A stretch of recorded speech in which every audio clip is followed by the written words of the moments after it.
Olá pessoal, sou Danilo Oliveira. Hoje nós vamos dar continuidade às nossas aulas sobre movimentos sociais no Brasil. Hoje eu vou falar sobre os indígenas. Então, dentro de instantes, nós vamos iniciar.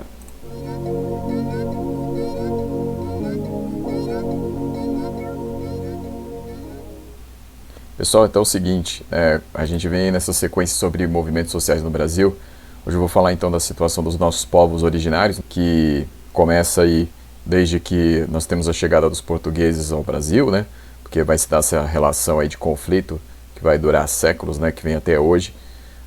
Então os indígenas, pessoal, eles são o nosso foco agora. Então hoje o movimento dos indígenas está baseado em 3 aspectos, tá? Então esses 3 aspectos, pessoal, nós temos eles aí com lideranças próprias, né? Que foram se constituindo. Eles têm uma articulação entre os diversos povos, né?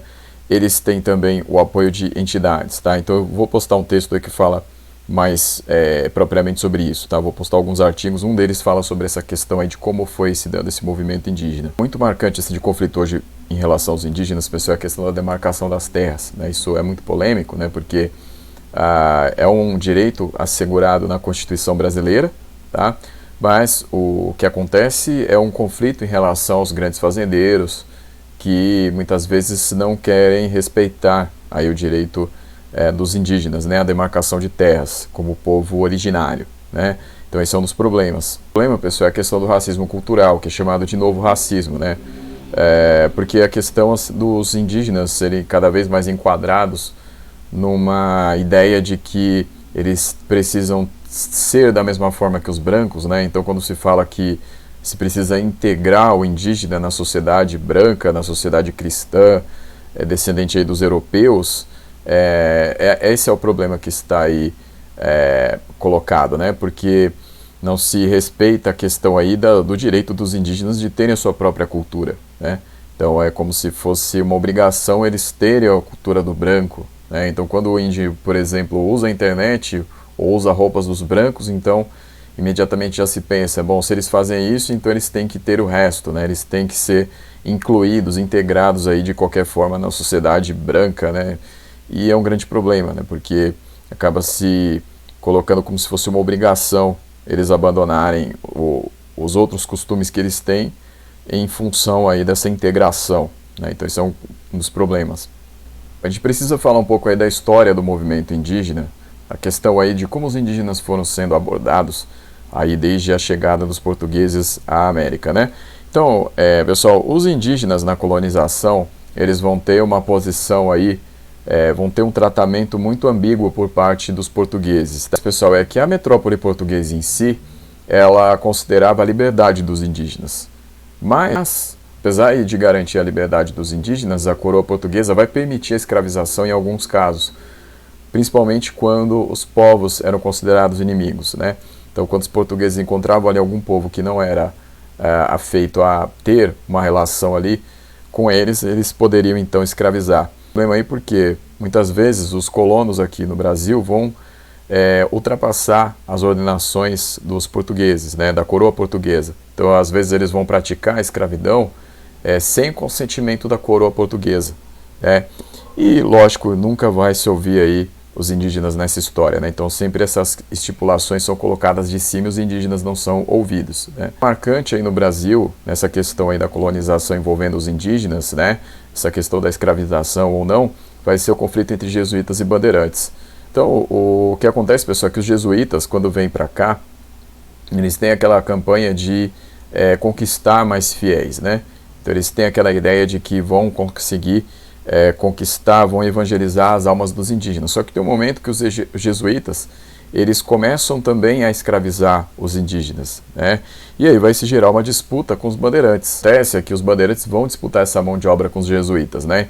E no caso dos bandeirantes, eles queriam utilizar os indígenas para tentar alcançar as minas de ouro, né? E vão conseguir encontrar, enquanto os jesuítas, eles vão fazer as suas missões, né? Essas missões, elas vão ser colocadas ali no Amazonas e também no sul do país, e aí vai ter esse conflito com os bandeirantes, né? Então, nos dois casos aí, tanto os jesuítas quanto os bandeirantes vão ter conflitos com a coroa portuguesa. Por quê?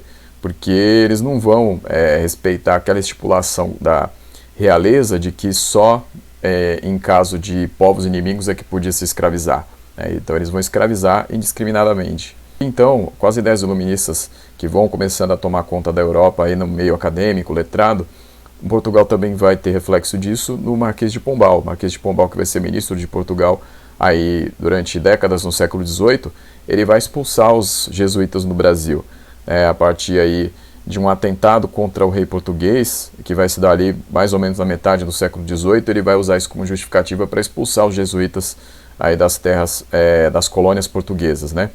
Então, o que acontece é que os jesuítas que estavam aqui vão ser expulsos daqui, né? Os jesuítas que já vinham causando esse problema aí na questão da escravização dos indígenas, né? Da questão de enfrentar a coroa portuguesa em vários momentos, e então aí o Marquês de Pombal vai acabar livrando Portugal desse problema.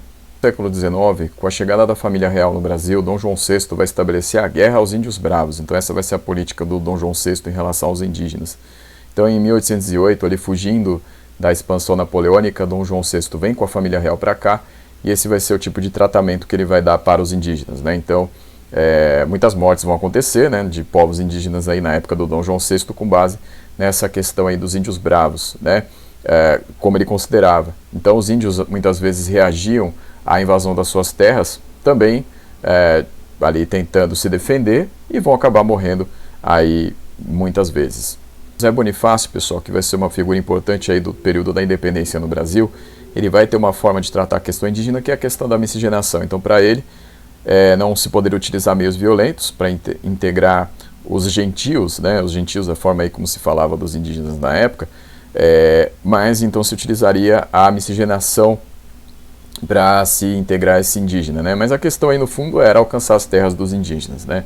Isso vai ficando cada vez mais claro, mas sem a violência. Então o uso aí da miscigenação, claro, o branco liderando isso, né? E o indígena aí como um dos povos ali liderados, vai ser integrado nesse processo de miscigenação que o José Bonifácio está idealizando, que vai influenciar aí depois muitos outros intelectuais da época, né? Então o Instituto Histórico Geográfico Brasileiro vai ter um pouco disso também mais para frente, né? Já na segunda metade do século XIX, enfim, e outros vão acabar reproduzindo essa ideia também. No século XIX, aí, na segunda metade, vão surgir algumas ambiguidades em relação ao tratamento dos indígenas, né? Então, a Lei de Terras de 1850, por exemplo, ela vai garantir a posse de terra dos indígenas, porque colocava ali que os indígenas não precisariam mostrar qualquer documento em relação à posse de terras ou propriedade de terras, porque as terras já eram deles, né? Então se já se considerava ali que eles eram os povos originários, né? Então as terras eram deles. Quem deveria mostrar os documentos eram os outros povos, né, no caso, né? Então os brancos aí, eles iam ter que mostrar o título de propriedade ou a questão daquela concessão de títulos lá do século XVI, da época das Sesmarias, mas os indígenas não precisavam de nada disso. Porém, eles não têm força, pessoal, para garantir isto na prática, né? No caso, os indígenas, eles não têm como garantir na prática, porque eles não têm força para competir com os grandes fazendeiros, os grandes latifundiários aí que estão se fortalecendo nesta época. No século XX, pessoal, ali, devido à influência do positivismo e das ideias cientificistas do século XIX, na virada para o XX, isso vai influenciar o Brasil na ideia do racialismo em relação aos indígenas. Então, por exemplo, pessoal, a questão aí da criação do Serviço de Proteção ao Índio em 1910 e lá no regime militar já, né, em 1967, a Fundação Nacional do Índio. O que eles têm em comum, né, esses dois institutos aí? Tem a ideia da tutela. Então, era a ideia de que os indígenas, por conta própria, eles não conseguiriam ter a sua emancipação, eles não iam conseguir ter ali a sua independência. Então, quem ia tutelar isso eram os brancos, né? Então, os indígenas, eles não estavam inseridos ali numa evolução científica da sociedade. Então, era isso que se considerava. Então, vejam como durou essa ideia, né? Então, essa ideia da tutela. Como é que isso vai mudar? Na Constituição de 1988, vai ser a grande transformação, a grande mudança de paradigma. Por quê? Porque a partir daí, pessoal, vai se considerar a autonomia dos direitos indígenas, né? E isso vai se basear na questão cultural, né? Então, a proteção e a questão cultural dos indígenas, ela vai garantir a autonomia dos seus direitos, né? Não mais a tutela. É o fim da tutela aí.